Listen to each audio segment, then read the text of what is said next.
So the first action that our sister asked us to do is mostly to be conscious about what we are here to do, which is to look at our inner selves. The outer self is out there. The world is out there. But we came here to understand a little bit more about what are we doing? How are we doing? Especially, why are we doing? So, we cannot be free without really have consciousness about what is to be free. Because without having a big understanding about what is to be free, what is freedom, there's no way for us to be free. There is no way for us to enjoy freedom itself. So this is a small lecture about some tips, not guidelines, some tips about what can we do to understand what is freedom for us. And of course, if we turn that on, it's going to be way better. Right, El? Yeah, there you go.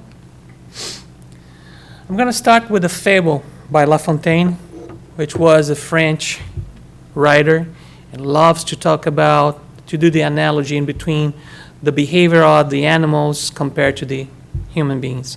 And this one, it's a chat, let's say, in between a dog and a wolf. This wolf in particular was very skinny. He was like starving. He was a part of his pack. So compared to the dog itself, he was not a opponent to try to take him down and eat the dog to satisfy his crave. So he started talking to the dog. He started looking at the dog and started like talking to him, say, wow, you're so beautiful, you're so strong. Your skin is like this, your hair is like that, and wow, I wish I could be just like you. And all of a sudden the dog say, well, you can. Because let's be honest, your pack is full of individuals that are like skinny. They don't have any orientation. They don't have self-esteem. They run for instincts, and they don't have really a very good life. But if you follow me and do what I'm saying for you to do, yes, you're going to have a great life.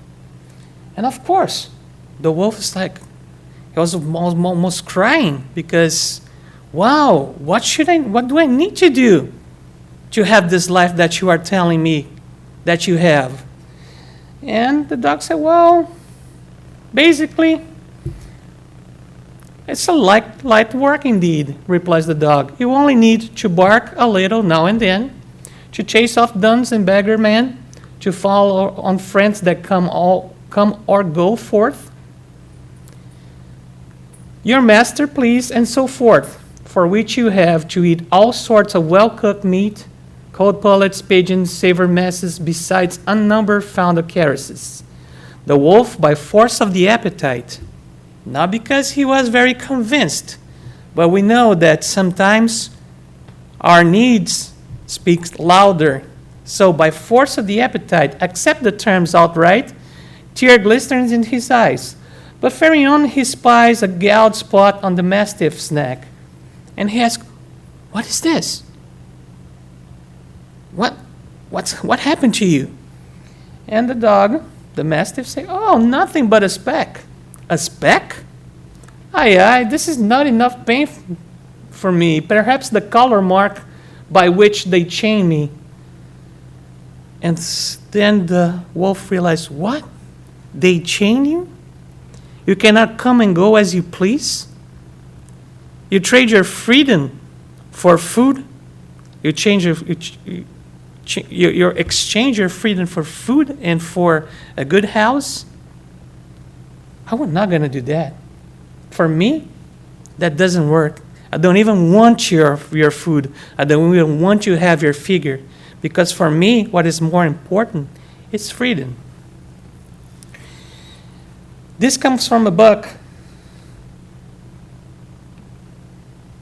that is dictated by the spirit called Hamed, and the medium is Francisco do Espírito Santo Neto, and he analyzes, Hamed in Last Incarnation, he was a psychologist, and he analyzes the human behavior through the fables of the La Fontaine fables. And what he's talking about here is how easy we trade our freedom for something that is a way less than the big gift that we have, that is freedom. Many of us are unaware of the true meaning of freedom, a gift granted to the individual to be able to express themselves responsibly and with consciousness. But, by the way, it's good to remember that leave loose is completely different from live free. So, what he's trying to say here is that, oh, I'm free, I can do whatever I want, and I don't have boundaries. Like we call here, a wild guy. I'm a wild thing.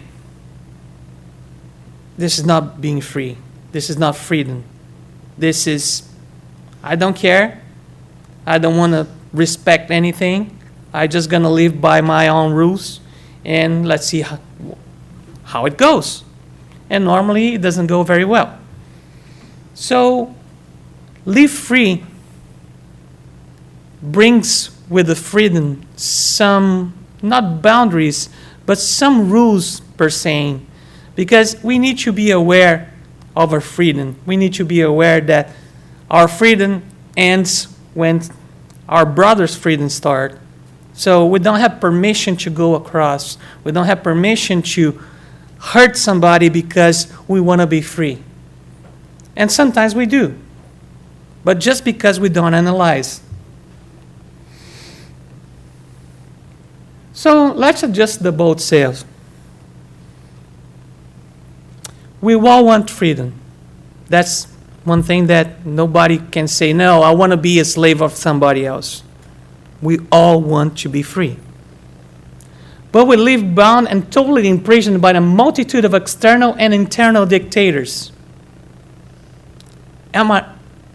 Is he right? Do you guys recognize the same thing as is written there? Can you name some dictators of yourselves? My bank account. His bank account. What else?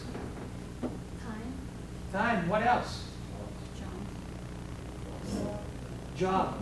Well, remember that we are social creatures, right? Have you ever heard about social norms? Have you ever heard about social pressure? Have you ever heard about social pain?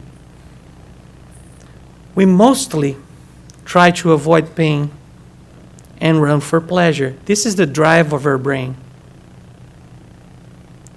So in order to do that, we want to pertain, want to be a part of something.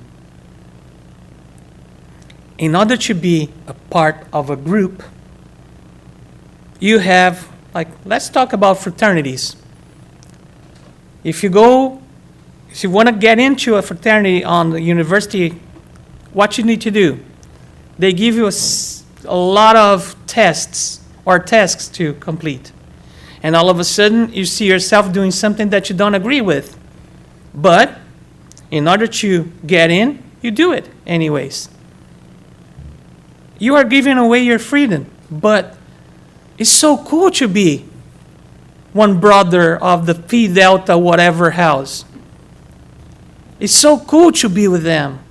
So this is just a little bit of my freedom that I'm giving away. The problem is that we give away something here, something there, and we make that a habit. And all of a sudden, we don't even think. When one thing comes, we feel pressure by something, by our boss, by a single experience that was made in a lab proved that a person can choose something completely different than what she likes just because she's seeing everybody choosing the opposite. Wow, you don't agree with that, or you want Coke, you don't want Pepsi, but everybody's choosing Pepsi, so I'm going to choose Pepsi. Because I don't want to be the, exception. I don't want to be the only one that do something different. I want to blend in. So analyzing that sense or that need to blend in, it's one major thing that makes us forget about our freedom, forget about our individuality, and instead give it away. Because, well, now we are with the cool people. And I don't know, correct me if I'm wrong, maybe it's just me and my school down in Brazil. But when I was like 10, 11, even 15, be a part of the coolest gang or group means that you are a part of the gang or the group that has the brainless leader, not the most knowledgeable one. Is the big guy with big biceps that is going to beat you if you say something wrong, but wow, it's so cool to be with him. It's so cool to wear the jacket of these guys. And all of a sudden you do something or a lot of things that you really don't need to do it. You really don't like to do it, but it's nice because I'm with them, so I'm cool. What else would give it away to be cool? A lot of things, if you think about it. Freedom is not something you conquer at one time, but a permanent task, something that is built and that we should elaborate every day. Because every day we are exposed to social pressure. Every day we are exposed to multiple choices. And to understand what we really want, what we need to do, to use our consciousness. And that's the relation. To use our judgment, that's the relation. To understand why social pressure, what is the role that social pressure is playing in my decision, and try to avoid that if we don't agree with that. The creature is only free when it does not listen to the voices of the sclerotic social opinion. If you are one with 1,000, awesome. But if you are the 1,000, maybe you are marching in a direction that you do not want to march. You are going to a direction you don't want to go. But everybody's going. So, I'm going as well. We're seeing a lot of things happening all the time, and people cannot even explain why they're doing something when you spare them from the group. Because as individuals, they cannot justify what they're doing. But as a group, yes, I have a philosophy, I have a mentality. Do you understand what the mentality, what the philosophy, what the vision, what the purpose is? Oh, yes, man. I read something. And now you're just following. Why? Oh, because everybody does. I know, silly saying like this way, but let's put our hands in our heads for a second and just analyze how many times we do that. Not in that easy way, but how many times the outcome is the same. On the Moral Laws book from Rodolfo Caligares, he says that freedom is the faculty that allows the individual to decide or act according to his own will. This way, man is by nature his own master, has the right to do whatever he considers convenient or necessary to the conservation of and development of his life. Fantastic. So now I can come here and do whatever I want. And if I want to sit down and look at you, I can do that too, right? Right? But just remember what the Apostle Paul said. I can do whatever I want, but not everything that I can do fits me. So let's understand what fits us, what is good for us, what, start our growth instead of staying in the same place. Because we are here to grow. As we develop from child to be a young person, to be a youth, and to be in a great age that we are right now. Right, Al? Not old at all. Young, beautiful, just like us. So, what takes to come all the way from mom's belly to now? Learning. We learn how to behave. We learn how to study. We learn how to get a job. But the main thing that we forget to learn is how to live in peace with our conscience. It's how to live in peace with ourselves. Because installed deeply in our brain is this little Jiminy Cricket that talks to us every night when we go to bed, telling us if we did good or bad. If you are on the right path, or maybe you slip a little. And we know that. But sometimes we just forget it or just put it to the side and let's try to have a good night of sleep. If that happens most of the time or like one day after another, good luck in having a good night of sleep. Because all of a sudden you're going to start charging yourself. Your brain's going to start playing tricks to yourself and you're going to end up awake, nervous, stressed, and so many other diseases that we can create to ourselves because we are very good in creating diseases to ourselves. We are the masters of that. We should be the masters of healing ourselves. But normally we are the master of creating all sorts of diseases just because of the polarity of our thoughts. We have 60,000 thoughts a day. And science proves us that from this 60,000 thoughts, only 8% worth the thought. Most of them is something that happens in the past that we cannot change. Some of them is something that will happen in the future that we cannot predict. And something is from now, but you don't have any proof that this is true. It's just your perception.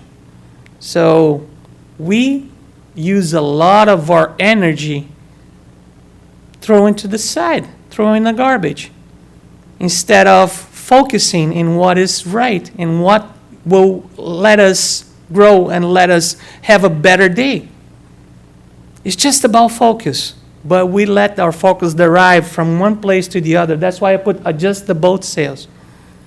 Put it in the right position, that way the wind can really take you to the place that you want to go. Otherwise, if you go where wind want to take you, you're going to end up there.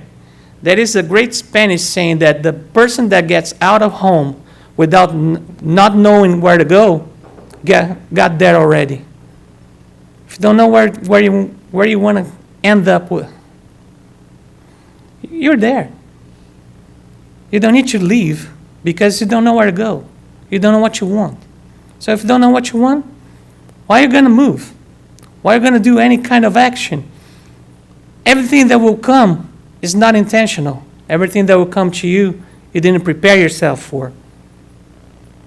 This freedom, however, is not absolute. Of course it's not. We can do whatever we want, but the consequences are there, and we need to face them.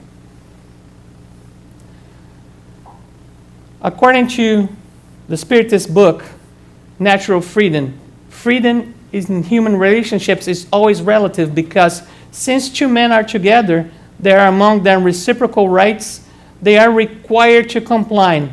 No more, therefore, any of them enjoys absolute freedom. Because I can do whatever I want.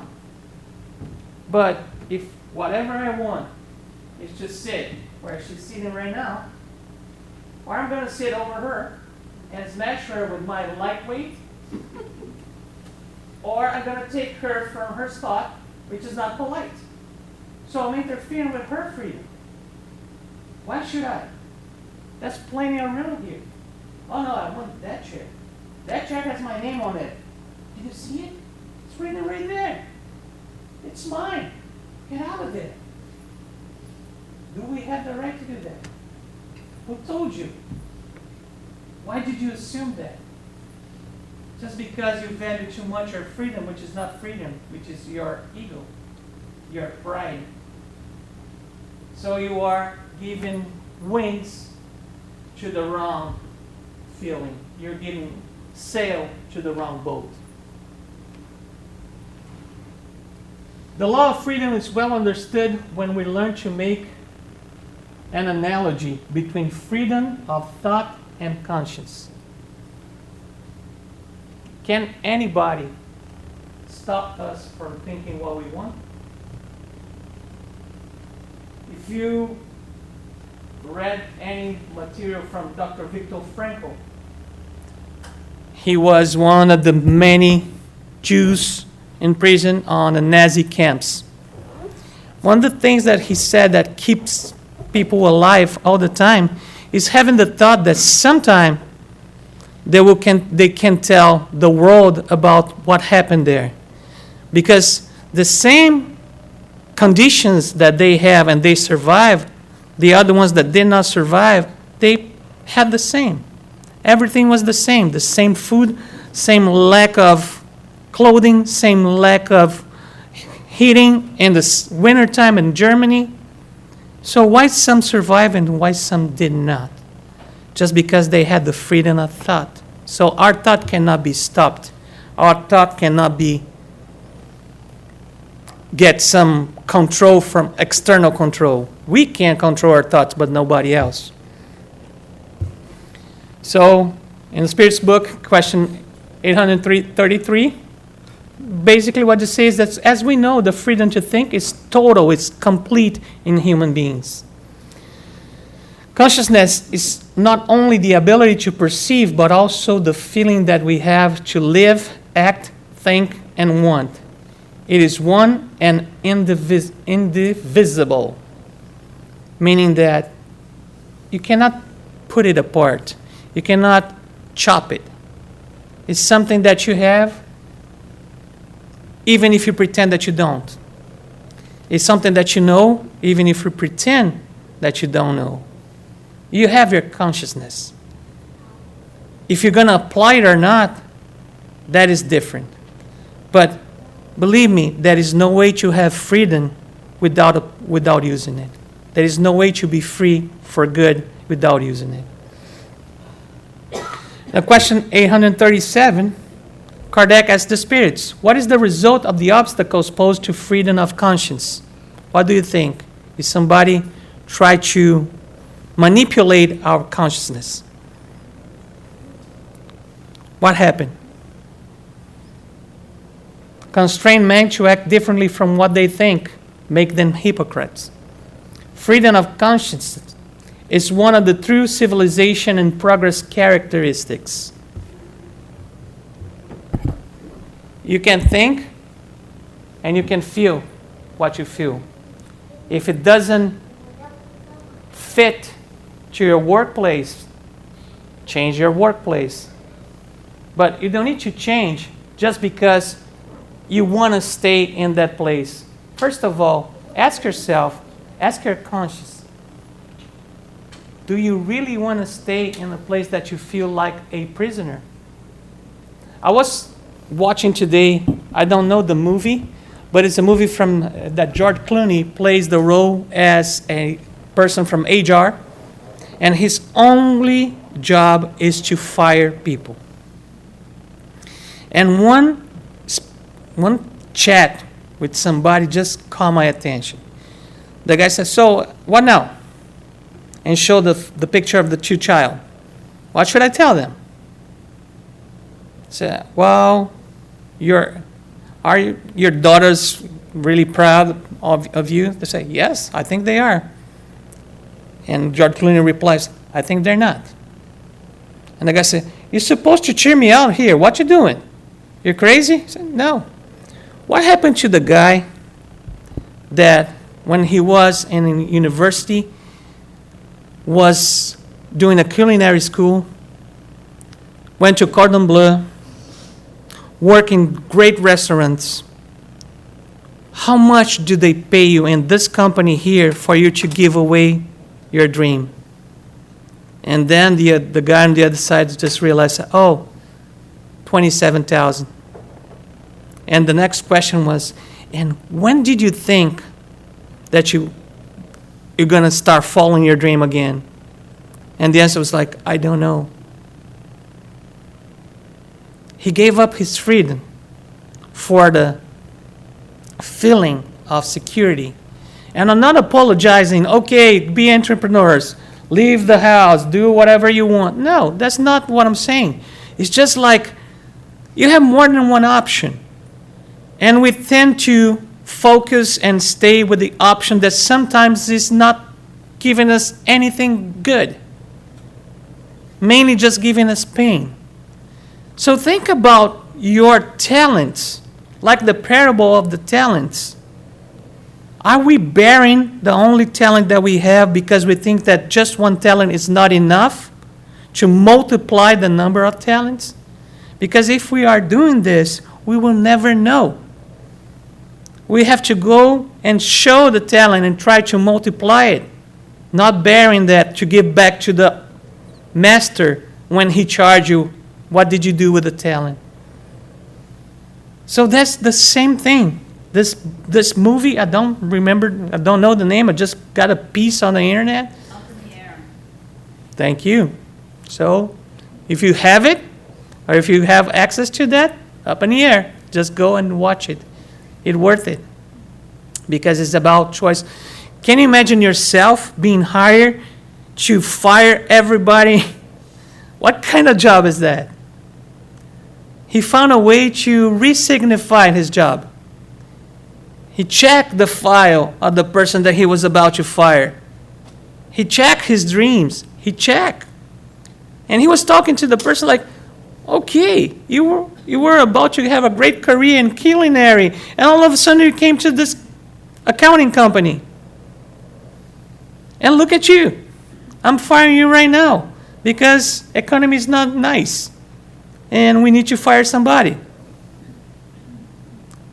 Was that the outcome that you predict to yourself? No. So you do have more talents. Let's dig in. Let's check what we can do. But you have to have the freedom. You have to have the consciousness about your talents and use your freedom to develop those. Even though you feel like a failure. Failure is an event. Failure is not a person. And if we put that in our brains, if we put that in our hearts especially, we can deal with that way better. So what is the mark of the collar that the dog had? Often we harass those who really are free because they undermine our concept of alienated and boring life. The mark of the collar is the mark of the well-being tailored by the society.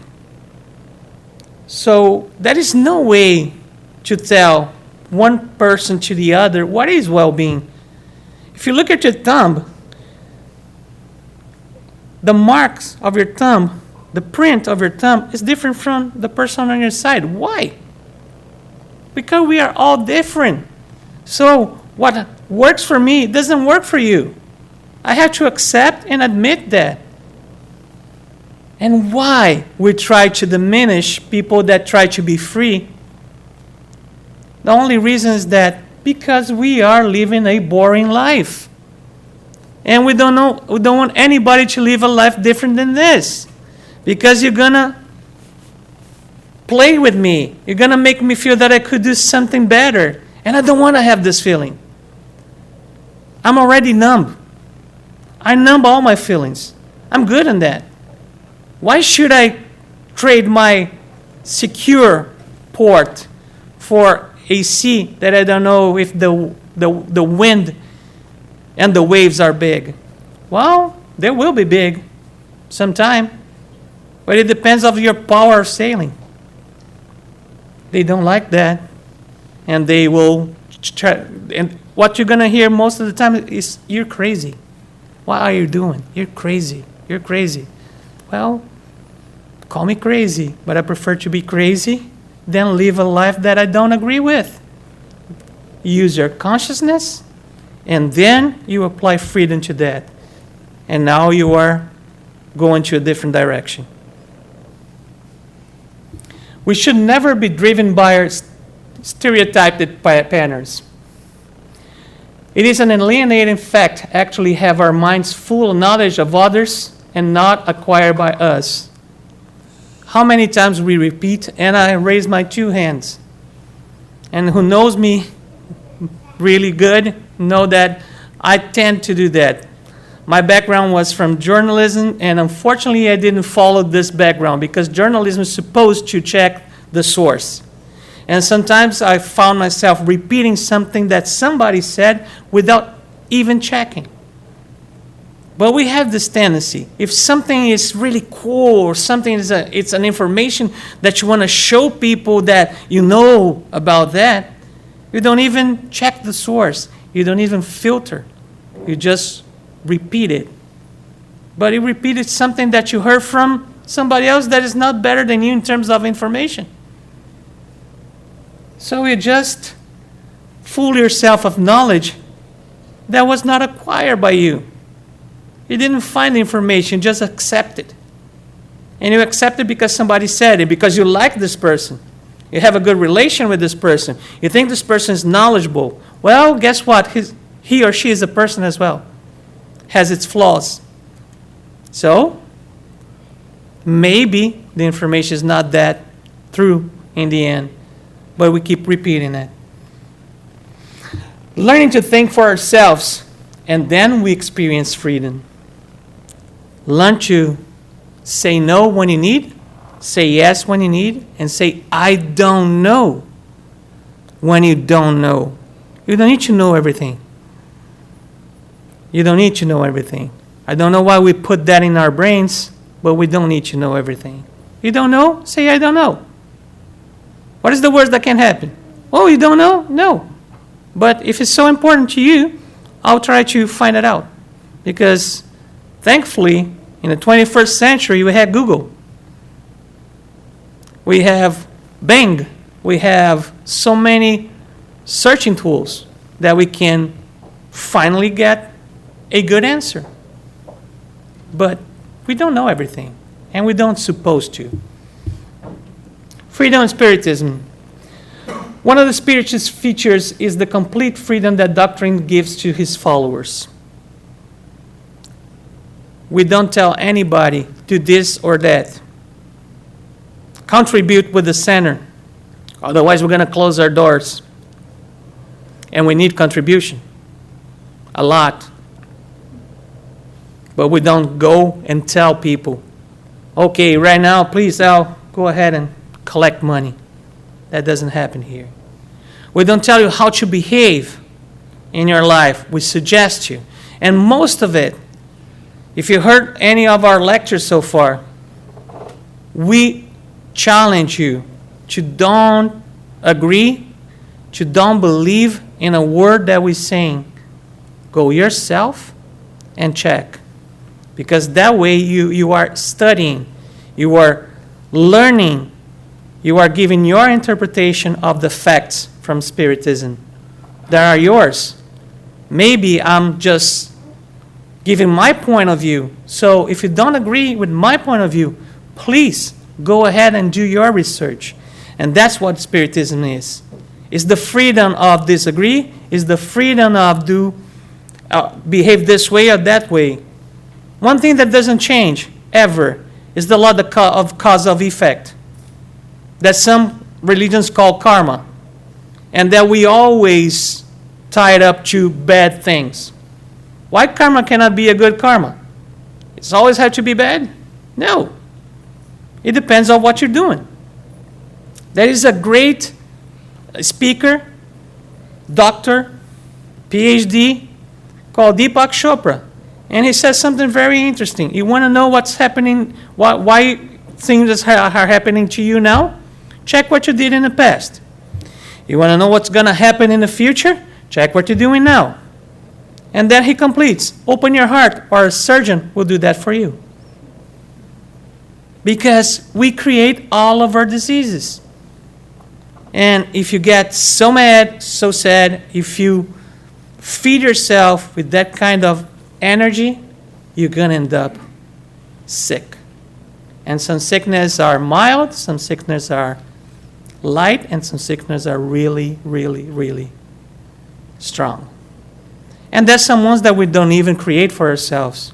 But we are in a world that is for tests and probations. So we need to sometimes face our tasks in a different way. But most of the time, we create our own problems. And we can do that differently. Freedom is merely the ability to live with the consequences of our own actions and attitudes. Who here can say that out loud? And I just said that out loud because I'm reading. But it's really hard because that's a bold statement right there. It's the ability to live with the consequences of our own actions and attitudes. Sometimes we wish we didn't do this or that. Sometimes we wish we didn't think this or that. So sometimes we don't want to be ourselves. Use your consciousness. Use your capability of understanding things. And if you did wrong, that means that you learn. Do it right the next time. And that's all it takes. So that's what we need to do. Live with the consequences because that happens just because I did this. If I do something different, the consequence is going to be different as well. We cannot measure anyone's freedom because we all still do not know what is to be truly free. Men are travelers on the run, occupying different points on the scale of evolution by which all grew up. We must demand nothing or should expect from them that is not in relation to their degree of advancement. So sometimes we get so shocked with a friend of us, with a parent, with a child, with a relative that is presenting this or that behavior. We go, how can she do that? How can he do that?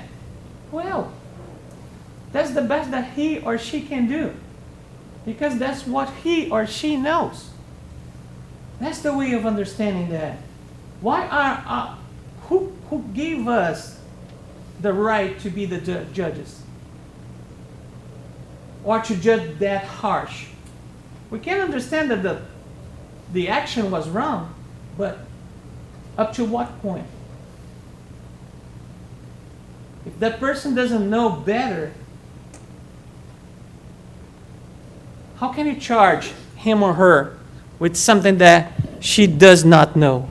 Oh, she should. Yeah, we should know so many things in life, but we don't. So always put yourself in somebody else's shoes. That makes it way easier to understand the relation and the acts of that or this or that person. The spirit is only truly prepared for freedom on the way that the universal laws which are external becomes internal and make them the norm of his actions. Hard to understand the concept, but the concept is just that. Think about an egg. If an external force cracks the egg, life stops. Right? There's not going to be a little chicken or a chicken little. But if the internal force cracks the egg, life starts. So everything is based on our internal power, and we are drive to external. The Occidental civilization looks outside. We have powerful telescopes. We know that there's different galaxies far, far away, and we have all the information and pictures and this and that. We analyze everything outside. What about the inside? When do we stop to analyze our inner self?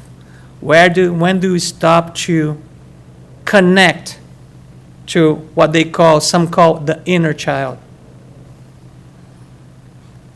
Mostly never. So here's the thought. If you have 5 minutes a day, stop what you're doing and try to connect to yourself. How? In the beginning, probably do nothing. Listen to a good song that inspires you. Try to not fall asleep, because it happened to me multiple times. Try not to check the time, because for me it was like, okay, it's probably 5 minutes. I open my eyes, 30 seconds. Oh, okay. Now it's 5 minutes. Minute and a half. Oh, okay. Keep going. Don't give up. That will come. Habit is not easy to build, but once you build it, it's awesome. This time that we need to have for ourselves every day is precious, and we need to have this time. And if we don't build that inside of us, it's hard to connect. It's hard to connect to ourselves. I'm still trying, okay? So I'm not going to be a hypocrite to say, oh, I meditate every single day. No. But I'm trying. At least what I can do is try. At least I have the direction. I'm trying to set the sail to that. But sometimes the wind doesn't work too good. Or I don't have the ability to use the wind in my favor. Will thus have reached the moral point where it has dominated and governs itself. Without the moral discipline that each must impose himself, freedom is only a sham. It has the look, but not the manners of a free people. It's the guy that goes, that is a passage on the Bible to say that the guy stands up in the synagogue and say, God, I give you 3/4 or a quarter of my salary. Look at me. I'm an honor person.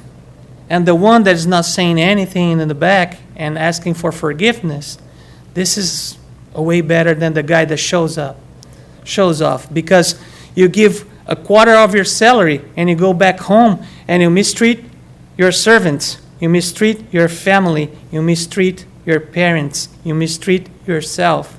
So what good are you? Just because you give money to the church, you are awesome? Whoever does good to himself and to the others doesn't need to broadcast. So with that last line right there, I'll leave you with this kind of thought. Let's understand that that is a fine line. In the beginning, I don't know if you remind the first slide, it was 2 thumbs, a line in between, and a guy trying to balance himself in between that. That is a fine line in between what is real and what is pretending. Let's try to stay on the real side. Let's use our consciousness to be free. Thank you very much.